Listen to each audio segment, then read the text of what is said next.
नमस्कार दोस्तों, कैसे हैं आप सभी। उम्मीद करता हूं कि आप अच्छे और स्वस्थ होंगे और आपकी जो तैयारी है यूपी लेखपाल परीक्षा की वो बेहतरीन ढंग से चल रही होगी।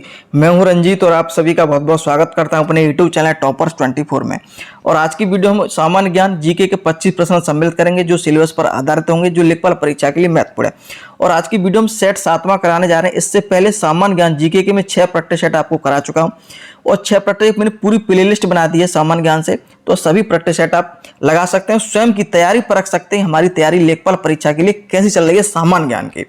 और एक जानकारी और मैं आपको दे दूं, हमने ग्रामीण प्रवेश से 500 प्रश्नों की सीरीज कराई है जिसमें एक एक प्रश्न बहुत ज्यादा महत्वपूर्ण है लेखपाल परीक्षा के लिए, तो उस सीरीज को पूरा करिएगा। फिर भी कोई समस्या हो रही है ग्रामीण प्रवेश में आपको समझने में, तो हमारा जो व्हाट्सएप ग्रुप है उसे आप जो है ज्वाइन कर सकते हैं। इस वीडियो के नीचे डिस्क्रिप्शन में लिंक दे दूंगा, तो वहां जाकर आप ज्वाइन कर सकते हैं। उसमें आपको जो है नोट्स जो है प्रोवाइड करा रहे हैं लेखपाल परीक्षा के लिए, बहुत ज्यादा बेहतरीन है, सभी स्टूडेंट बहुत ज्यादा पसंद भी कर रहे हैं। और हमने यूपी जीके के भी लगातार आपको प्रैक्टिस सेट कराया, तो वो भी आप जो है लगातार करते रहिए। और वीडियो के अंत में हमें जरूर बताइए कि 25 प्रश्नों में से आपको कितने प्रश्नों के आज की वीडियो में क्वेश्चन सही गए। और कोई भी क्वेश्चन अगर समझने में दिक्कत हो रही है तो आप वीडियो को रोक लीजिएगा, आराम से क्वेश्चन को पढ़िएगा, समझिएगा, आंसरों को देखिए, तब अपना आंसर चूज करिएगा।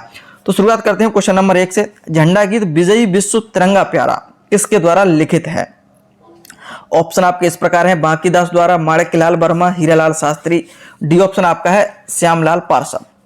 और मुझे पूरी उम्मीद है कि इसका आंसर आपको पता होगा, बहुत ही ज्यादा ये प्रश्न परीक्षा में पूछा जाता है, इंपोर्टेंट प्रश्न है आपका।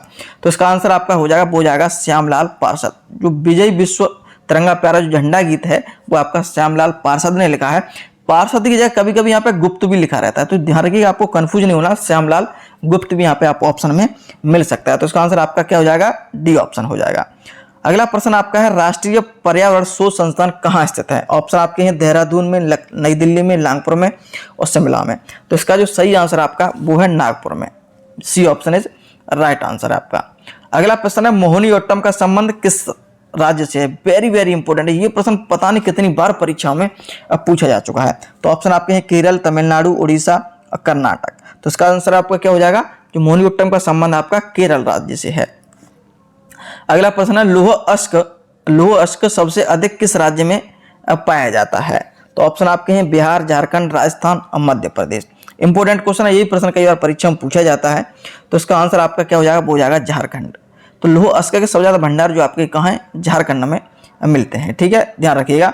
अगला प्रश्न है, नवंबर 2021 में नीति आयोग द्वारा निर्धनता सूचकांक की दृष्टि से निर्धनता के मामले में किस राज्य का पहला स्थान? कौन सा राज्य जो है सबसे निर्धन है, पहला स्थान कौन सा है? तो इसका आंसर आपका क्या हो जाएगा? ऑप्शन आपके उत्तर प्रदेश, झारखंड, मध्य प्रदेश, बिहार। तो इसका आंसर आपका हो जाएगा, अब हो जाएगा बिहार। बिहार सबसे गरीब राज्य है भारत में। अगर हम बात करेंगे सबसे जो आपका सबसे कम गरीब कहाँ है, सबसे ज्यादा कौन सा राज्य निर्धन सबसे कम है? सबसे ज्यादा बिहार है, तो सबसे कम कौन सा? केरल राज्य है। तो ये भी ध्यान रखिए, प्रश्न परीक्षा में पूछा जा सकता है। अगला प्रश्न है, मनाली व लेह को जोड़ने वाली 9.2 किलोमीटर लंबी सुरंग है। ऑप्शन आपके हैं श्यामा प्रसाद मुखर्जी टनल, अटल टनल, दीनदयाल टनल और पटेल टनल। तो इसका आंसर आपका क्या हो जाएगा? वो जाएगा बी ऑप्शन, अटल टनल जो है आपकी मनाली और लेह को जोड़ती है। जो आपकी इसकी लंबाई क्या है? परीक्षा में प्रश्न जो है लंबाई को लेकर पूछा था, ध्यान रखिए 9.2 किलोमीटर है। अगला प्रश्न आपका जो बहुत ही बेहतरीन क्वेश्चन है, दमनदीप और दादर नगर हवेली की राजधानी क्या है? ऑप्शन आपके हैं पणजी, दमन, ईटानगर, गंगाटाउन। एक चीज मैं आपको बता दूं कि पहले केंद्र शासित प्रदेश की हम बात करेंगे तो दादर नगर हवेली अलग एक केंद्र शासित प्रदेश था, दमनदीप आपका अलग केंद्र शासित प्रदेश था, लेकिन इन दोनों को मिलाकर क्या कर दिया? अब एक कर दिया गया है केंद्र शासित प्रदेश। ध्यान रखिएगा इसको, ठीक है। और दोनों की एक राजधानी, दोनों को एक मिलाकर एक कर दिया, उसके बाद इसकी राजधानी बनाई गई है दमन। ये ध्यान रखिएगा। अगला प्रश्न आपका है, निम्नलिखित में से कौन सही सुमेलित है? ठीक है, तो ऑप्शन आपका ए है एनआरसी, ठीक है, ध्यान रखिए एनआरसी तो आपका राष्ट्रीय नागरिकता रजिस्टर, सीए, ठीक है, ध्यान रखिएगा ये सभी इंपोर्टेंट है, नागरिकता संशोधन कानून, एनपीआर राष्ट्रीय जनसंख्या रजिस्टर और डी उपरोक्त सभी। तो इसका सही आंसर आपका क्या हो जाएगा? उपरोक्त सभी। ये सभी जो है सही मिलान है आपका, ठीक है, ध्यान रखिएगा। अगला क्वेश्चन इंपोर्टेंट है, आरोग्य सेतु क्या है? इंपोर्टेंट क्वेश्चन है। कोविड-19 ऐप है, केंद्रीय स्वास्थ्य बीमा योजना है, कोविड-19 वैक्सीन है, एक नदी का नाम है। तो इसका आंसर आपको पता होगा, इसका आंसर क्या होगा? कोविड-19 एक ऐप है आरोग्य सेतु, ठीक है, जैसा कि ये चलाया गया था सरकार द्वारा। अगला प्रश्न है, भूजल प्रबंधन में सुधार हेतु अटल भूजल योजना की शुरुआत की गई थी। तो ऑप्शन आप नीचे देख सकते हैं, पढ़ सकते हैं। और जैसा कि मैं आपको बता दूं, जो ग्रामीण परिवेश के नोट्स आपको दिए गए हैं उसमें केंद्र की योजना और राज्य की योजना वाला पूरा जो नोट्स मैंने आपको प्रोवाइड करा दिया है व्हाट्सएप ग्रुप में, ध्यान रखिएगा, ठीक है। तो आप भी ज्वाइन हो सकते हैं। तो इसका आंसर आपका क्या हो जाएगा, वो हो जाएगा 25 दिसंबर 2019 को इसकी शुरुआत जो है की गई थी। 25 दिसंबर का आपको पता ही है किन की जयंती है, किन का जन्म दिवस है, वो आपका है अटल बिहारी वाजपेयी का, ठीक है, ध्यान रखिएगा। अगला प्रश्न आपका है चक्रवात अम्फान में कौन सा राज्य सबसे ज्यादा प्रभावित रहा है, ठीक है, जो आपका अभी आया था कुछ समय पहले। तो इसका आंसर आपका क्या हो जाएगा, अब वो हो जाएगा पश्चिम बंगाल में, ठीक है, ध्यान रखिए, सबसे ज्यादा प्रभावित था इससे। नेक्स्ट हम बात करेंगे, अगला क्वेश्चन आपका क्या है। और जैसा कि आपको पता ही है कि लेखपाल की जीके में आपके कंप्यूटर से भी प्रश्न परीक्षा में पूछे जा सकते हैं, 3 से 4 प्रश्न मिल सकते हैं। तो इसी प्रकार इसमें जो है कंप्यूटर दिया है, ठीक है।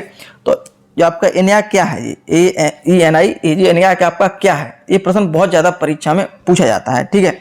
तो ऑप्शन आपके ए इलेक्ट्रॉनिक कैलकुलेटर है, बी एक इलेक्ट्रॉनिक कंप्यूटर है, एक स्मृति युक्ति है, एक इंजन है। तो इसका आंसर आपका क्या है, वो आपकी है एक इलेक्ट्रॉनिक आपका ये कंप्यूटर है, ठीक है, ध्यान रखिएगा। अगला प्रश्न है पीसी का अर्थ क्या होता है, पीसी का अर्थ क्या होता है, इसका आंसर आपको पता होगा। ऑप्शन आपके हैं private computer, personal computer, professional computer और आपका पर्सनल कैलकुलेटर। तो इसका आंसर आपको क्या आ जाएगा, पर्सनल कंप्यूटर होता है, ठीक है, ध्यान रखिए। प्रश्न बहुत ज्यादा परीक्षा में पूछा जाता है। एशिया प्रशांत आर्थिक सहयोग अपेक का मुख्यालय कहाँ है, इंपोर्टेंट क्वेश्चन है, ये प्रश्न बहुत ज्यादा परीक्षा में मिलता है। टोक्यो में, बीजिंग में, सिंगापुर में, जकार्ता में। तो इसका आंसर आपका क्या हो जाएगा, वो हो जाएगा सिंगापुर में ये स्थित है, ठीक है, इसका मुख्यालय की बात हो रही है, तो आपका कहाँ, सिंगापुर में। अगला प्रश्न है पहले इलेक्ट्रॉनिक अंकीय कंप्यूटर में क्या था, ट्रांजिस्टर, बाल्ब, कोड स्मृति, अर्धचालक। तो इसका आंसर आपका हो जाएगा, वो हो जाएगा बी ऑप्शन। इसमें आंसर आपका आंसर दिया है इसमें बुक में बॉल्ब, इसका बी ऑप्शन हो जाएगा, ठीक है। अगला प्रश्न आपका है ग्रीन हाउस इफेक्ट के लिए जिम्मेदार गैस क्या है, वेरी वेरी इंपोर्टेंट प्रश्न है आपका ये। ग्रीन हाउस इफेक्ट के लिए जिम्मेदार प्रमुख गैस हैं कार्बन डाइऑक्साइड, मीथेन, क्लोरोफ्लोरोकार्बन और ये सभी। तो इसका आंसर आपका हो जाएगा ये सभी, कार्बन डाइऑक्साइड, मीथेन और क्लोरोफ्लोरोकार्बन, ठीक है, ये सभी है। कभी भी प्रश्न जो घुमा फिरा के पूछा जाता है कि निम्न से ग्रीन हाउस इफेक्ट जिम्मेदार प्रमुख गैस कौन सी है, तो इसमें ऑप्शन मिल जाएगा कार्बन डाइऑक्साइड, और आपको ये गैस नहीं मिलेंगी, और बाकी जैसे कि ऑक्सीजन, नाइट्रोजन वगैरह ऑप्शन मिल जाते हैं, तो ये भी ध्यान रखिएगा, ठीक है। इन तीनों में से कोई मिलता है तो उसमें मिलेंगे सबसे पहले, और कार्बन डाइऑक्साइड ऑप्शन में तो उसे मारेंगे, ठीक है। अगला प्रश्न आपका है निम्न से किस कप का संबंध टेनिस से नहीं है, अमेरिका कप, अवर्ट कप, आपका Hopman cup, US open cup. तो इसका आंसर आपका क्या हो जाएगा, वो आपका हो जाएगा अमेरिका कप। ये जो पहला ऑप्शन आपका है वो टेनिस से नहीं है, ये आपका ये फुटबॉल से संबंधित है, किससे, फुटबॉल से संबंध, ध्यान रखिएगा, ठीक है, ये ऑप्शन।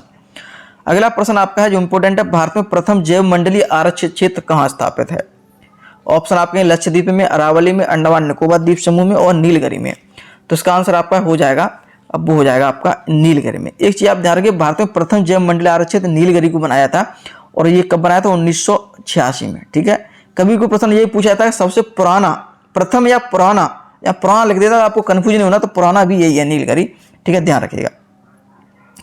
अगला प्रश्न है संविधान के अनुसार मुख्यमंत्री किया जाता है, ठीक है। तो ऑप्शन आपके हैं निर्वाचित, नियुक्त, चयनित, मनोनीत। तो क्या होता है, इसे नियुक्त जो है किया जाता है किसके द्वारा, राज्यपाल के द्वारा, मुख्यमंत्री के द्वारा, राज्यपाल द्वारा, किस अनुच्छेद में, 164 में, ध्यान, ये भी ध्यान रखिए, ये प्रश्न परीक्षा में पूछा जाता है। अगला प्रश्न है रसोई गैस का मिश्रण क्या होता है, इंपोर्टेंट क्वेश्चन है, और ये क्वेश्चन तो मुझे खासकर हमेशा याद रहा है कि 2015 का जो लेखपाल की परीक्षा हुई थी इसमें इंटरव्यू था, जैसे कि आपको पता ही है, 2015 में था, अब नहीं, अब समाप्त कर दिए गए। तो ये इंटरव्यू मुझे ये प्रश्न ये परीक्षा में पूछा, चूंकि मेरा जो बीएससी था वो क्या था, साइंस से था, फिजिक्स, केमिस्ट्री, मैथ। तो ये प्रश्न मुझे पूछा गया था कि रसोई गैस, और मेरी जैसा कि आपको पहले ही बता चुका हूँ कि शाहजहाँपुर में जो है मेरा इंटरव्यू हुआ था, ठीक है। तो आपका ये कहाँ, इसका यही पूछा था कि रसोई गैस में किसका मिश्रण होता है। तो उसका आंसर आपको क्या हो जाएगा, वो हो जाएगा बी ऑप्शन, ब्यूटेन और प्रोपेन, ठीक है, बी ऑप्शन। अगला प्रश्न है लोकसभा का कोरम कुल सदस्य संख्या का कितना होता है, ये भी प्रश्न जो है बहुत इंपॉर्टेंट है, पूछा भी जाता है। तो इसका आंसर आपका क्या हो जाएगा, वो हो जाएगा 1/10 होता है, ठीक है, ध्यान रखिएगा। अगला प्रश्न हम देखते हैं क्या है, 22वां प्रश्न, 1 मेगावाट लगभग किसके समान होता है, ये भी इंपॉर्टेंट है, कंप्यूटर से संबंध प्रश्न है। तो ऑप्शन आप नीचे देख सकते हैं, पढ़ सकते हैं। तो इसका आंसर आपका हो जाएगा 1 मिलियन बाइट्स के बराबर होता है, लगभग की बात हो रही है यहाँ पर, ठीक है, 1 मिलियन बाइट्स। वैसे अगर हम बात करेंगे तो 10 लाख, जैसे कि आपको पता 10 लाख को 1 मिलियन हो जाता है, तो 10 लाख और 48,000 के आसपास जो है बाइट्स होते हैं। तो यहाँ पे लगभग की बात हो रही है, तो 1 मिलियन बाइट, ठीक है। अगला प्रश्न है, किस मौलिक अधिकार का उल्लंघन होने पर कोई भी नागरिक किस अधिकार का सहारा लेकर अदालत में जा सकता है? तो ऑप्शन आप नीचे देख सकते हैं, पढ़ सकते हैं। तो इसका आंसर आपका क्या हो जाएगा? वो हो जाएगा डी ऑप्शन इसका, ठीक है। उपरोक्त तो सभी है। अगला ऑप्शन आपका, क्वेश्चन आपका है, अखिल भारतीय सेवा के अधिकारियों का चयन कौन करता है? यहाँ पे क्वेश्चन को समझिएगा, पढ़िएगा, तब आप आंसर चूज करिएगा। प्रधानमंत्री, संसद, संघ लोक सेवा आयोग, राष्ट्रपति। जो अखिल भारतीय जो सेवा है आपकी, अखिल भारतीय जो आपकी सेवा होती है, इसमें 3 प्रकार की, जैसे कि हमें 3 सेवाएं होती हैं। कौन कौन सी? एक तो आपकी होता है IAS, एक आपका होता है IPS, एक होता है IFS, ठीक है। तो उसी की बात हो रही है। अखिल भारतीय सेवा अधिकारियों का चयन किसके माध्यम से होता है? वो होता है लोक सेवा आयोग। और लोक सेवा, संघ लोक सेवा आयोग के सदस्यों को कौन चयन करता है? राष्ट्रपति करता है। तो इसमें आपको कंफ्यूज जो है नहीं होना, ठीक है, ध्यान रखिएगा। इसका आंसर आपका हो जाएगा सी ऑप्शन हो जाएगा। अगला प्रश्न आपका है, वो है साधारण नमक है sodium carbonate, sodium chloride, calcium oxide, calcium chloride. तो इसका आंसर आपका क्या हो जाएगा? अब वो हो जाएगा आपका सोडियम क्लोराइड। इसका सूत्र क्या होता है? NaCl, ठीक है, ध्यान रखिएगा।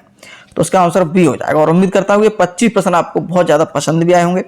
नेक्स्ट प्रैक्टिस सेट आपको देखने के लिए चैनल को सब्सक्राइब जरूर कर लें। वीडियो पसंद आए तो एक बार लाइक शेयर जरूर करिएगा। वीडियो देखने आप सभी का बहुत बहुत धन्यवाद।